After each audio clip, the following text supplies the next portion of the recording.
Hello and welcome to a very special episode of Time About the Movies. We're taking a look at the one movie of April 15, 2005. Why is this a special episode?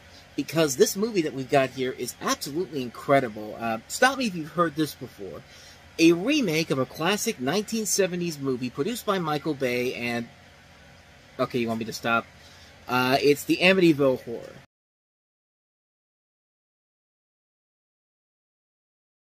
Unfortunately, the movie itself is about what you'd expect for a type of movie like this.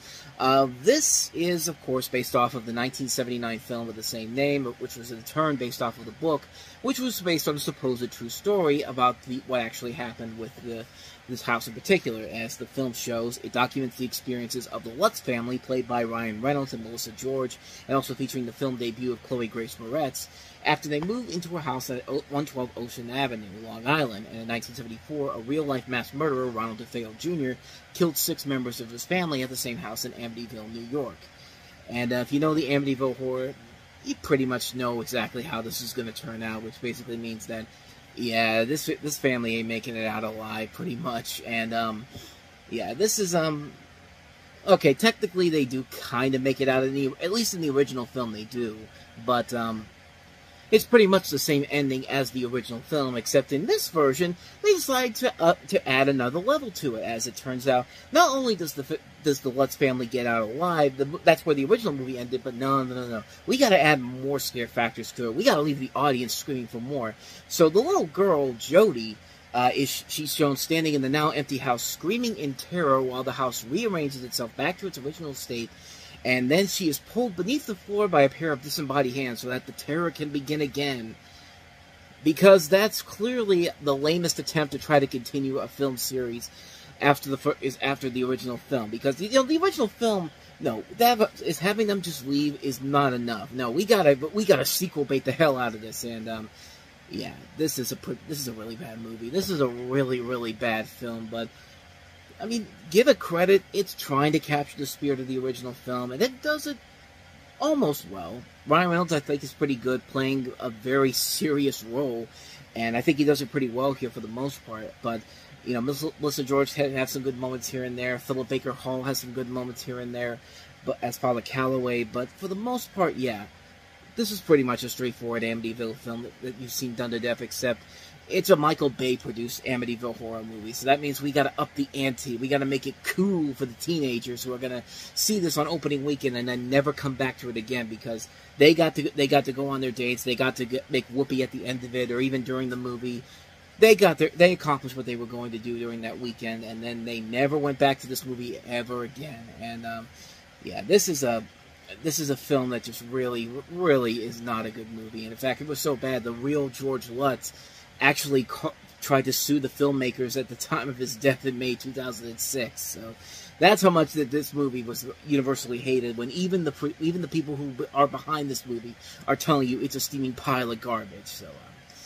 So yeah, that is pretty much everything you need to know about this movie. It's a movie that is pretty much about as generic as you can get. It's a Michael Bay produced horror remake, and this was kind of the turning point for his movies, because Texas Chainsaw Massacre was a really good remake.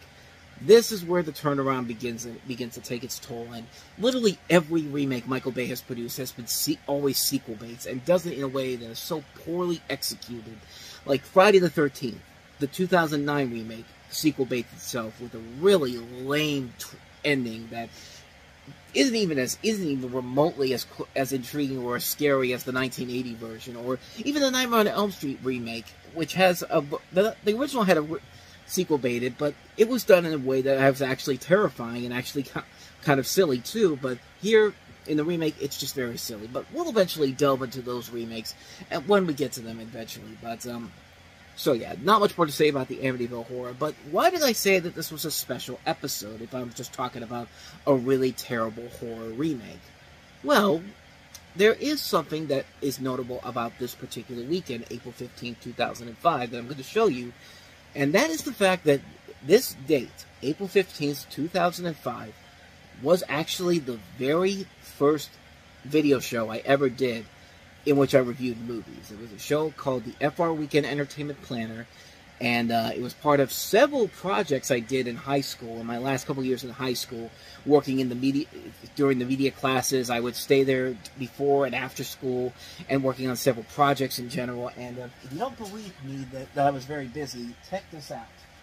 I've shown these a couple times in my DVD collection videos, but if you have never seen them before, all of this right here is all my work that I did at Franklin Regional. Now, unfortunately, I don't have the proper way to take the DVD and download it into the computer, because I don't have one of those players that can do that.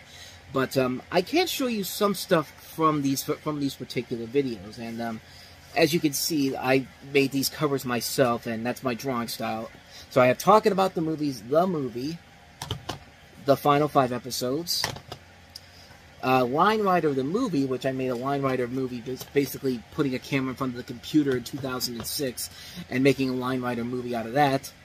The final episode, which I'm going to show you in just a little bit here, because you're going to get to see me 20 years ago. Celebrity Jeopardy, which I made with some friends as part of a video project. Probably my magnum opus, which I'll definitely be showing you some of this. Batman vs. Superman, which is slightly better than the actual Batman v Superman we got, but it at least is. But you'll see what I mean. It's not really what you think it is, but and then of course the original series, the last season of the show I did. But what you're going to see is some clips from back in 2007. 2007 at first, then 2005. As I show off the very first clips from the FR Weekend Entertainment Planner, which was the original name of talking about the movies. And I gotta say, almost 20 years ago that this video, the first part of this video was made, and I really have not changed that much since then. You're gonna see what I'm talking about in just a minute. Take a look at this. Hello, I'm Aaron Favo, and well, here it is, the final episode of Talking About the Movies.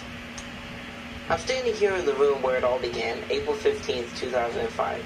I distinctly remember that day, the day when I first started the original Talking About the Movies, the FR Weekend Entertainment Planner. Back then, I didn't have a knack for reviewing movies. And, I don't know what to say. What basically happened was, we did about 7 episodes. I think 6 of them got on the air. I don't know what happened to the 7th one. Anyway, I haven't seen these since the last time they ever aired on television. So just sit back, relax, and let's take a look at these classic episodes, the original FR Weekend Entertainment Planner for the first. These are being seen for the first time since the show ended. So take a look. Welcome to your FR Weekend Entertainment Plan Hide and Seek, so rate 2, the Amityville Horror. The Interpreter, It's a Lot Like Love, is King's Ransom. Yeah, not much has really changed with me since then, honestly. I mean, I still kind of look the way I do back then. Obviously a lot older. I've got the mustache, I've got like the grainy, the hair on my face and all that type of stuff, and I'm obviously 20 years older. But for the most part, my body really has not changed that much, surprisingly. And yeah, you see the clips there. I just, because basically what I did back then was where they do the news show there. I just put myself in the room where like they run the cameras and all that, and I would print posters up with the color printer that we have, and I would just tell people the movies that are coming out that particular weekend. And that eventually evolved into getting trailer clips from the show Coming Attractions, and then eventually the next year, it eventually led me to be writing putting together the Talking About the Movies TV show. And it led me to other projects I did on the side, such as the aforementioned Batman v Superman, which is a movie that I made specifically with Batman and Superman action figures. Now, unfortunately, I cannot show you all the clips from this movie, again, because I don't have the technology, I don't have the thing to download the DVD into the computer to upload it on there. But I will tell you that these are action figures that I'm using. And I use copyrighted music, so the music is going to be muted for the stuff that I'm going to show you here. But here's a little taste of what I did with Batman vs. Superman in 2007. Obviously, I have to mute this because of copyrighted music that I use here, but you see Batman and Superman, the figures, are about to begin their epic brawl, and of course Batman takes the first attack, if you will. And there goes Superman with the special effects that they used back in the day. And oh, here's a good one. Here's a good one. Watch the Superman figure. And ba-boom. And then here's Superman getting a couple cracks at Batman, and then this happens. And then here comes Superman, and boom. Where does Batman go? Right into the television, the school television, mind you, and kind of an homage to Superman 2 there. That's what I was trying to do with that back in the day. Then here's Batman and Superman flying in the hallway of the high school, and then probably the most cinematic shot of this whole thing in particular. And if you wanted to know who won this battle at the end, let's go ahead and watch the end credits. Not the end credits, the final scene. Who wins the battle between Batman and Superman in this movie? So here we go, the final climactic battle of the movie, and again, did not have the best editing techniques back then. So here, I actually had to tape them together because they kept falling apart whenever I kept doing that, and then, oh no, it's Batman. Batman's gonna lose this battle here, and yeah, I wanted to have like this big cinematic shot here, but yeah, as you can see, he fell off, and I just said, screw it, just flicked Batman across the room. This whole movie was nothing except for just watching me just throw action figures across the room. And then, of course, as we pan back here, where is Superman? Where is he? He's tired, but he puts his fist up in victory. Yes, he has won the battle. The day is saved. He is the victor in this battle. But wait a minute, folks. There is a twist here. This is the part that I actually can show you without the copyrighted music.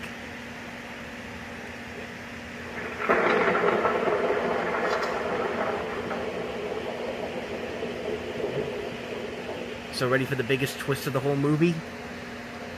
Who's reading this? Oh my god, it's Spider-Man! It's a completely different studio altogether! How is this even possible? Yeah, to be perfectly honest, I just, you know, that's supposed to be obviously a superhero. Oh, before I get to the alternate ending, I just want to say that, you know, that was, you know, back in 2007, they had a lot of movies that had stingers at the end of it, teasing potential sequels. So I figured, what the hell, I'll do one. And then, how about Spider-Man? Why not? Except for the fact that Batman and Superman are from DC, and Spider-Man is from Marvel Studios. But what about this alternate ending? What would have happened if Superman had won, if Superman had lost and Batman had won? Let's go ahead and see how that panned out, shall we? Yeah, that time I just threw them both on the desk right there.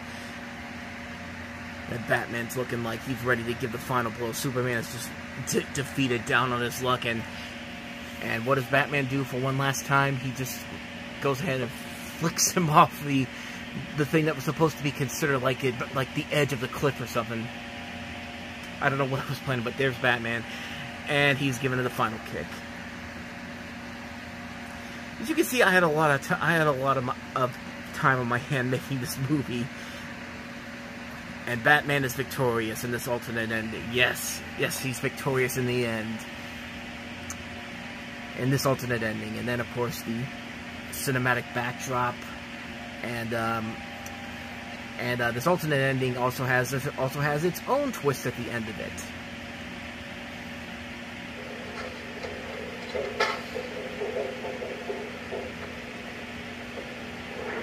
And yes, I did those drawings as well.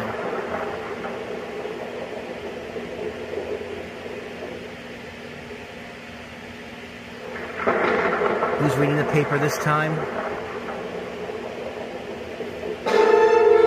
Oh my god, it's Spider-Man again! Actually, that was actually supposed to be Ghost Rider, because I had this thing at the end of the credits, and here's the epic ending, the last scene of the movie that's very reminiscent of the Schumacher Batman Forever and Batman and Robin end credits. The final scene where Batman and Robin are running towards the screen. This time it's Batman and Superman running towards the screen. And that's when the credits roll. And, yeah, because this was 2007, so I decided to make the decree that Batman and Superman will return to fight in Batman and Superman versus Spider-Man and Ghost Rider, and not really. So, yeah, that's how, that's a little bit of my Batman versus Superman movie. needless to say, I think it's a lot better than the actual Batman v Superman movie that we actually got. Now be honest with yourself. Would you rather watch this movie that I made with me just basically taking a Batman and Superman action figure and letting them and just making them beat the crap out of each other for 20 minutes? Or would you rather watch Zack Snyder's Batman v Superman, This Generation's Phantom Menace? I personally would watch this again.